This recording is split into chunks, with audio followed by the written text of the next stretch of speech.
नमस्कार विद्यार्थी मित्रांनो, मी डॉक्टर उमेश भोळेस्वार. आपण पुन्हा एकदा अर्थशास्त्राच्या लेक्चरमध्ये आज आपण महत्त्वाचा जो भाग पाहणार आहोत तो म्हणजे राष्ट्रीय उत्पन्न म्हणजे काय आणि राष्ट्रीय उत्पन्नाच्या संदर्भामध्ये या राष्ट्रीय उत्पन्नाच्या संकल्पनेचा काय इतिहास आहे आणि याची पार्श्वभूमी काय आहे, कुठून आलं हे राष्ट्रीय उत्पन्नाची संकल्पना आणि या संदर्भामध्ये राष्ट्रीय उत्पन्नाच्या संदर्भामध्ये कुठल्या व्याख्या आहेत, या सगळ्या समजल्यानंतर आपल्याला लक्षात येईल की देशाचं उत्पन्न कसं मोजलं जातं. देशाच्या उत्पन्नाच्या संदर्भामध्ये GDP, GNP, NDP, NNP ह्या सर्व संकल्पना समजण्याच्या अगोदर आपल्याला राष्ट्रीय उत्पन्न म्हणजे काय हे लक्षात यायला पाहिजे.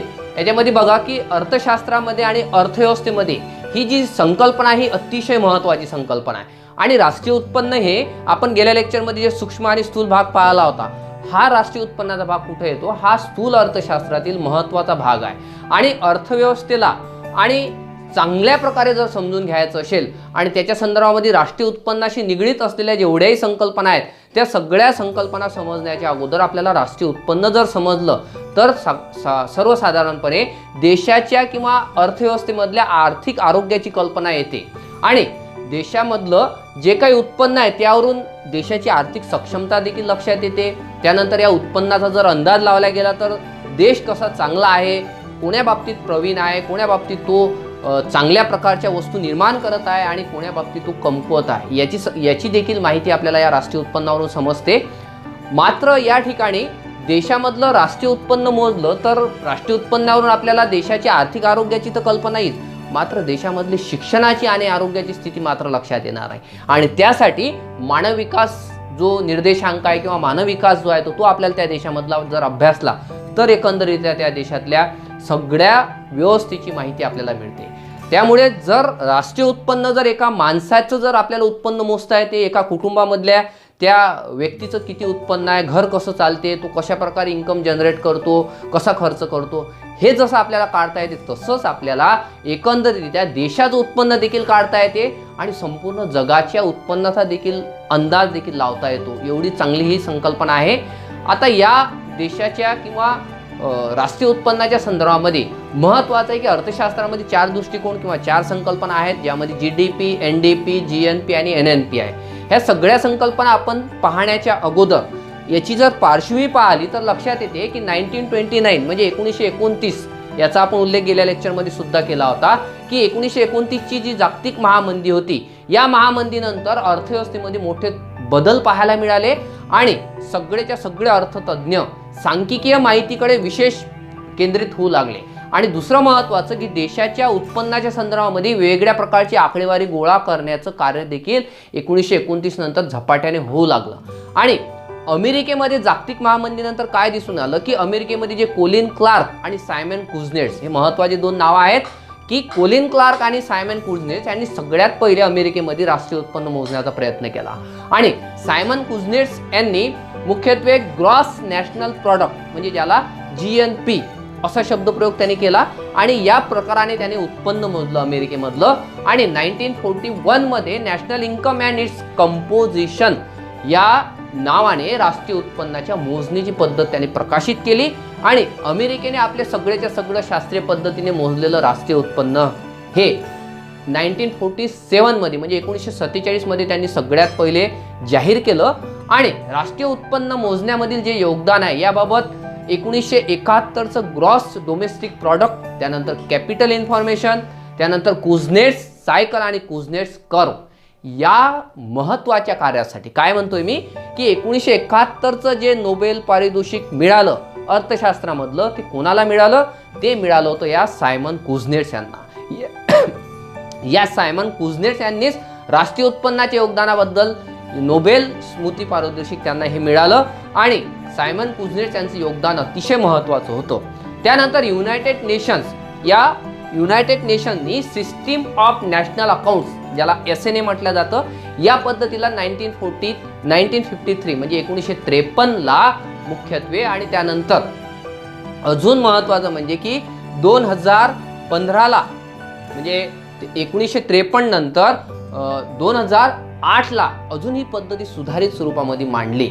आणि SNA किंवा सिस्टीम ऑफ नॅशनल अकाउंट्स ज्याला म्हटलं जातं, ह्या तयार करण्याचा मुख्य उद्देश काय होता की सगळ्या वेगळ्या प्रकारच्या देशांच्या अर्थव्यवस्थेची तुलना करणे, राष्ट्रीय उत्पन्नाच्या लेखांचं किंवा अकाउंटिंगचं कशा प्रकारे रचना आहे, वेगळ्या देशामध्ये आहे, हे पाहणे याचा महत्त्वाचा उद्देश होता। आणि जगामधील सगळ्या प्रकारच्या देशाची लेखाची पद्धत ही समान नसली तरी देखील सगळ्या देशांनी या सिस्टीम ऑफ नॅशनल अकाउंटनुसार आपली पद्धती सुधारित करण्यात यावी अशी अपेक्षा देखील युनायटेड नेशन यांनी व्यक्त केली। हे सगळी पार्श्वभूमी आपण पाश्चात्य कंट्रीमधली जरी पाहिली तरी देखील आपल्याला काही स्वतःच्या आपल्या भारतातल्या देशातले काही उदाहरणं आपल्याला पाहावं लागतील की आपल्या भारतामध्ये देखील राष्ट्रीय उत्पन्न मोजण्याचा प्रयत्न हा सगळ्यात अगोदर, ज्याला भारतातल्या राजकारणातील भीष्माचार्य म्हटलं जातं, ज्यांचं नाव दादाभाई नौरोजी आहे, हे पारशी विचारवंत होते, शिक्षण तज्ज्ञ होते आणि कापूस व्यापारी देखील होते आणि भारताच्या स्वातंत्र्य लढ्यामधील राजकारणाच्या पहिल्या पिढीमधलं हे व्यक्तिमत्व होतं। आणि त्यांनी poverty and un British rule in India, म्हणजे ज्याला म्हटलं जातं भारतातील अब्रिटिश राजवट आणि गरिबी, या नावाचा एक ग्रंथ लिहिला आणि भारतातील संपत्तीचा ओघ ब्रिटनकडे किंवा इंग्लंडकडे कसा जात आहे याविषयीचं सगळ्यात पहिलं त्यांना अभ्यास केला, याकडे त्यांनी लक्ष वेधले। त्यानंतर डॉक्टर बाबासाहेब आंबेडकर यांनी देखील चांगल्या प्रकारचं त्यांच्या अर्थशास्त्रातल्या योगदानामध्ये देखील भारतातील संपत्ती कशी लुटून नेली यावी यामध्ये देखील त्यांचं विश्लेषण आपल्याला अभ्यासाला मिळतं। या दादाभाई नौरोजी यांनी काय केलं की इसवी सन 1892 ते 1895 या कालखंडामध्ये मुख्यत्वे ब्रिटिश संसदेच्या कनिष्ठ सभागृहामध्ये ते सदस्य होते आणि ब्रिटिश संसदेमध्ये निवडून गेल्यानंतर ते पहिलेच आशियाई व्यक्ती ठरलेच होते आणि या चांगल्या संधीचं त्यांनी सोनं केलं आणि दादाभाई नौरोजी यांनी 1867 ते 68 यामध्ये राष्ट्रीय उत्पन्न मोजण्याचा पहिला प्रयत्न केला आणि त्यांना त्यावेळेस दरडोई उत्पन्न हे 20 रुपये आढळून आलं, म्हणजे प्रति व्यक्ती जे उत्पन्न आहे ते 20 रुपये आढळून आलं। आपण दरडोई उत्पन्नाची संकल्पना स्पेशल लेक्चरला अभ्यासू।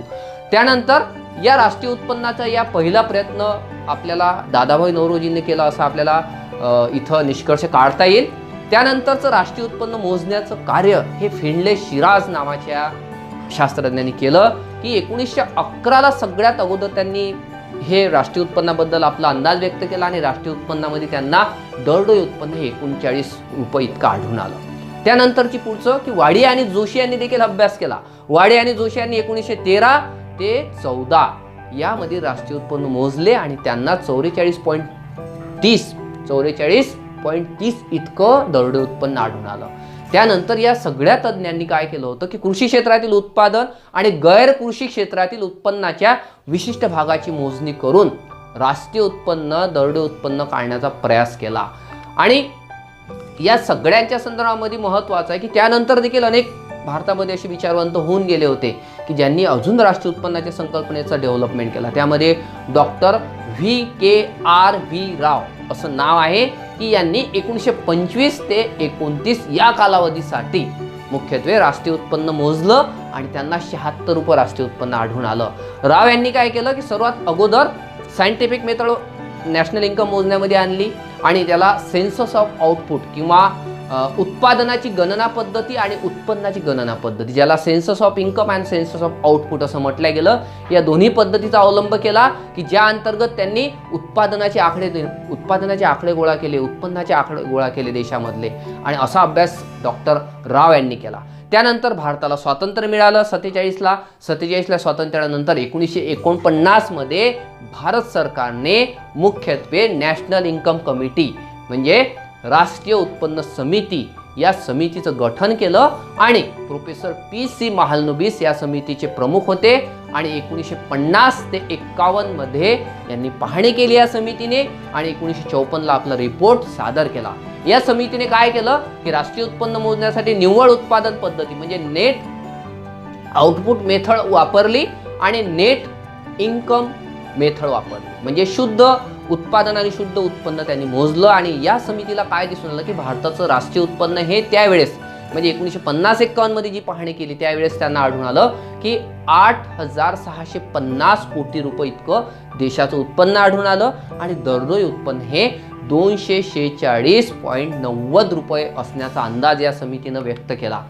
हे सगळं आपण पाहिल्यानंतर या राष्ट्रीय उत्पन्न म्हणजे नेमकं काय आहे ही सगळी आपण पार्श्वभूमी पाहिली तर राष्ट्रीय उत्पन्न म्हणजे काय आहे की कोणत्याही देशातील रहिवाशांनी मुख्यत्वे कोणत्याही देशातील रहिवाशांनी एका वर्षाच्या कालावधीमध्ये देशामध्ये आणि विदेशामध्ये उत्पादित केलेल्या सर्व प्रकारच्या अंतिम वस्तू आणि सेवांच्या बाजार मूल्याच्या बेरजेला सकल राष्ट्रीय उत्पादन असं म्हटलं जातं, ज्याला GNP म्हटलं जाते. यामध्ये अनेक संकल्पना नंतर विस्तारित रूपात आपण पाहूच, परंतु राष्ट्रीय उत्पन्न म्हणजे देशात आणि विदेशात निर्माण झालेलं उत्पन्न आणि सर्व प्रकारचे फायनल गुड्स अंतिम वस्तू ज्या असतात त्याचा उपयोग या राष्ट्रीय उत्पन्नामध्ये केला जातो.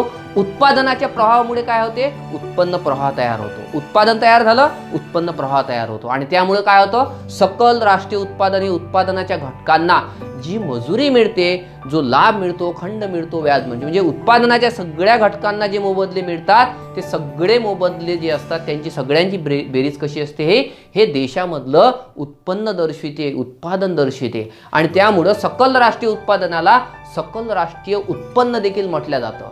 म्हणजे बऱ्याच वेळेस GDP ह्या संकल्पना जेव्हा आपण वापरतो की राष्ट्रीय उत्पादन आणि राष्ट्रीय उत्पन्न, उत्पादन म्हटलं म्हणजे देशामधल्या वस्तू आणि सेवा दिसतील, उत्पन्न म्हटलं म्हणजे डायरेक्ट पैसे दिसतील, हे आपण संकल्पना पाहणारच आहोत. याशिवाय देशामधले जे खाजगी परिवार असतात, उद्योगपती असतात, औद्योगिक आणि व्यावसायिक पिढ्या असतात, सरकार असते, या सगळ्यांनी एका विशिष्ट आर्थिक वर्षामध्ये केलेल्या एकूण खर्चाची ग्रॉस एक्सपेंडिचर म्हणतोय मी, केलेल्या एकूण खर्चाची बेरीज म्हणजे देखील राष्ट्रीय उत्पन्न आहे असं देखील म्हटलं जातं.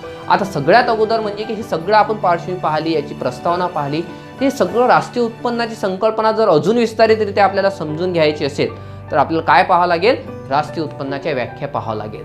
राष्ट्रीय उत्पन्नाच्या व्याख्या संदर्भामध्ये जर आपण अनेक पुस्तकामध्ये, क्रमिक पुस्तकामध्ये पाहिलं, टेक्स्टबुकमध्ये, तर काय दिसून येते की त्यांनी म्हटलेलं आहे की राष्ट्रीय उत्पन्न एक अनिश्चित रूपाचा शब्द आहे, एक अनसर्टन वर्ड आहे, परंतु अनसर्टन वर्ड आहे ज्याला राष्ट्रीय लाभांश देखील म्हटलं जातं, राष्ट्रीय उत्पादन देखील म्हटलं जातं, राष्ट्रीय खर्च देखील म्हटलं जातं. या सगळ्या शब्दांसाठी पर्यायवाची शब्द म्हणून याचा उपयोग केला जातो आणि याच आधारावर राष्ट्रीय उत्पन्नाच्या विविध व्याख्या सांगितल्या जातात. सामान्य भाषेमध्ये राष्ट्रीय उत्पन्नाचा संबंध एका देशामध्ये एका वर्षात उत्पादित होणाऱ्या वस्तू आणि सेवांच्या एकूण मूल्याशी किंवा किमतीशी आहे.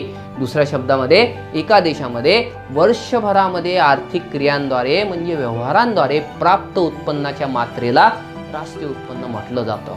या संदर्भामध्ये आपण एक साधी पहिली व्याख्या पाहिली तर काय दिसून येते की राष्ट्रीय उत्पन्न म्हणजे काय की कोणत्याही देशाचे राष्ट्रीय उत्पन्न म्हणजे देशाच्या अर्थव्यवस्थेत एका वर्षाच्या उत्पादित झालेल्या सर्व अंतिम वस्तू आणि सेवांचे एकूण बाजार मूल्य होय. म्हणजे national income of a country can be defined as the total market value of all final goods and services produced in the economy in a year असं त्यांना म्हटलेलं आहे.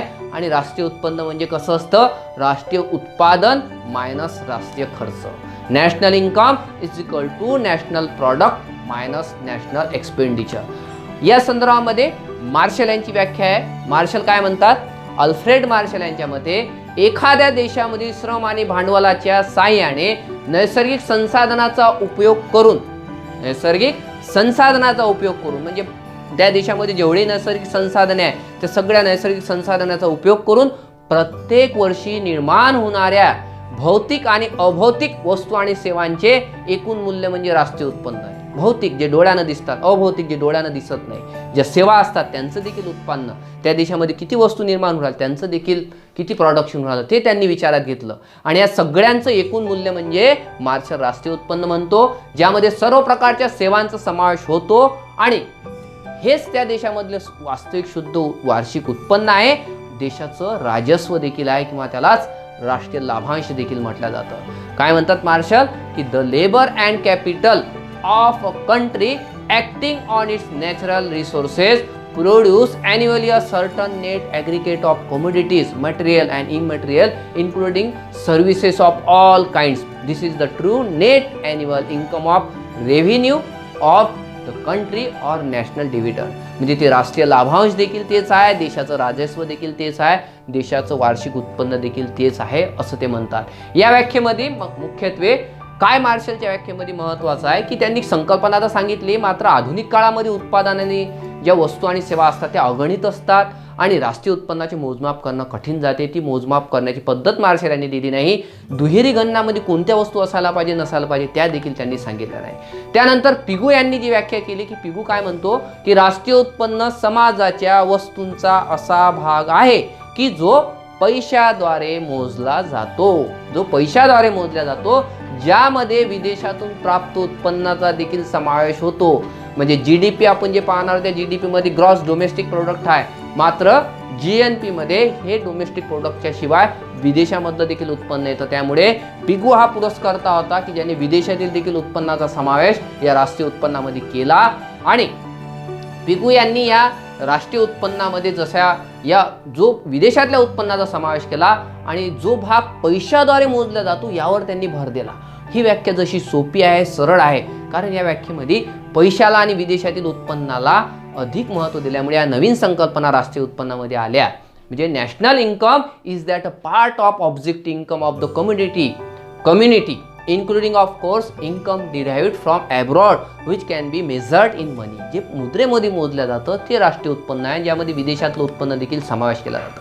पिगूच्या व्याख्येमध्ये देखील काय आहे की त्यांनी व्याख्या तर सांगितल्या, मात्र कोणत्या वस्तूचं मोजमाप पैशामध्ये होते आणि कोणत्या वस्तूचं मोजमाप पैशामध्ये होत नाही हे सांगण्यासाठी मात्र पिगू विसरला. आणि पिगूच्या मते अशाच वस्तू आणि सेवांचा समावेश राष्ट्रीय उत्पन्नामध्ये करावा की ज्याचा मुद्रा विनिमय होतो, म्हणजे ज्यांचं मुद्रेचं विनिमय होते, व्यवहार होतो. परंतु एखादी जर स्त्री नर्स म्हणून काम करत असेल तर तिची सेवा राष्ट्रीय उत्पन्न मोजली जाईल, कारण तिची सेवा आहे, तिला पगार मिळतो. परंतु घरातील मुलांचं पालन पोषण जर ती स्त्री करत असेल नर्स म्हणून तर ती सेवा राष्ट्रीय उत्पन्नामध्ये मोजल्या जाणार नाही. याच्यानंतर अजून एक मजेदार उदाहरण आहे की जर एका व्यक्तीने महिला सेक्रेटरीशी जर विवाह केला तर त्या स्त्रीला मिळणारं वेतन हे प्राप्त होत नाही, कारण महिला सेक्रेटरी त्याची पत्नी असते आणि त्यामुळे राष्ट्रीय उत्पन्न मोजताना अडचणी येऊ शकतात. अशा ज्या गोष्टी आहेत की कुठल्या मुद्रेच्या मध्ये कशाचा उपयोग करावा, कोणत्या सेवेचा वस्तूचा उपयोग करायला पाहिजे नाही करायला पाहिजे, ह्या सगळ्या संकल्पना संदिग्ध स्वरूपाच्या त्या, म्हणून पिगूच्या देखील व्याख्यावर अशा प्रकारच्या टीका केल्या जाऊ लागल्या. पिगूची व्याख्या ही डेव्हलप कंट्रीमध्ये चांगली आहे, अधिक क्रियाशील होते, जिथं वस्तू आणि सेवांचं मुद्रेच्या विनिमयामध्ये होतो. परंतु अल्पविकसित किंवा विकसनशील देशामध्ये अनेक देशामध्ये वस्तू विनिमयाने व्यवहार होतात, वस्तूच्या बदल्यात वस्तू मिळते. अशा वेळेस मात्र पिगूंनी सांगितलेली व्याख्या ही वास्तविक ठरत नाही असे देखील म्हटलं जातं. त्यानंतरच्या व्याख्येमध्ये प्रोफेसर आयर्विन फिशर यांनी राष्ट्रीय उत्पन्नाची व्याख्या केली. काय म्हणतात आयर्विन फिशर की एका वर्षाच्या कालावधीमध्ये देशामधील शुद्ध उत्पन्नाचा जो भाग अंतिम उपभोगासाठी वापरण्यात येतो त्याचे मौद्रिक मूल्य म्हणजे राष्ट्रीय उत्पन्न. म्हणजे त्यांनी म्हटलेलं आहे की अंतिम जो उत्पन्नाचा भाग आहे, म्हणजे ज्याला अंतिम उपभोगाचा जो भाग आहे, म्हणजे त्यांनी उपभोगाला महत्त्वाचं स्थान दिले. फिशर यांनी उपभोगाला राष्ट्रीय उत्पन्नाचा आधार मानले आणि मार्शल आणि पिगू यांनी उत्पादनाला राष्ट्रीय उत्पन्नाचा आधार मानले. असा फरक फिशर आणि पिगू मार्शल मध्ये आहे की फिशर काय म्हणतो की राष्ट्रीय लाभांश किंवा उत्पन्नाचे केवळ अंतिम उपभोक्त्याद्वारे प्राप्त केलेल्या सेवा समाविष्ट असतात, ज्या भौतिक किंवा मानवीय वातावरणाद्वारे प्राप्त होतात. या प्रकारे जर एक पियानो किंवा स्वेटर जो माझ्यासाठी तयार करण्यात आलेला आहे, उदाहरण दिलं स्वतः फिशर यांनी की जो पियानो किंवा स्वेटर माझ्यासाठी तयार करण्यात आलेला आहे तो या वर्षासाठी माझ्या उत्पन्नाचा भाग नाही तर माझ्या भांडवलामधील वाढ आहे, कारण या वस्तूद्वारे माझ्यासाठी ही या वर्षासाठी ती एक सेवा आहे, हे सेवा हे उत्पन्न आहे. म्हणजे फिशरची व्याख्या ही आर्थिक कल्याणाचा बोध देते. आर्थिक कल्याण उपभोगावर अवलंबून असते आणि आमच्या जीवनस्तराचे ते उपभोग एक द्योतक आहे.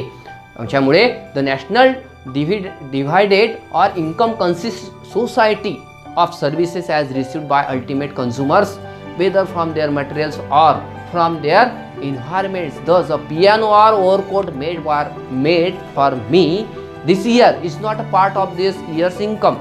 या वर्षाचं इन्कम नाही असं फिशर म्हणतो, but an addition to the capital, म्हणजे भांडवलामधील ती वाढ आहे. only the services rendered to me during this year by this thing are income. ह्या वर्षासाठी ज्या अंतिम उपभोगासाठी वस्तू वापरण्यात येतात त्याचा समावेश करावा असं फिशर म्हणतो. या ठिकाणी बघा की शुद्ध उत्पादनाच्या तुलनेत शुद्ध उपभोग मुद्रा मूल्याचे अनुमान लावणे कठीण असते आणि एका देशामध्ये एकाच वस्तूचे उपभोक्ते अनेक असू शकतात.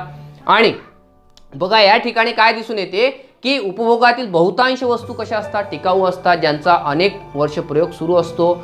फिशरने जे स्वेटरचे आणि पियानोचं उदाहरण घेतले आहे त्यामध्ये त्याच्या मते वर्षभरामध्ये या वस्तूंचा जेवढा उपभोग घेतला जाईल त्याचेच मूल्य राष्ट्रीय उत्पन्नात समाविष्ट करावे. म्हणजे जर स्वेटरची किंमत 1000 रुपये आणि जर तो 10 वर्ष चालत असेल तर ह्या 100 रुपये एका वर्षामध्ये राष्ट्रीय उत्पन्नामध्ये समाविष्ट करावे. 100 रुपयेच किंमत त्या वर्षामध्ये त्या स्वेटरची ॲड करावी असं फिशर म्हणतो.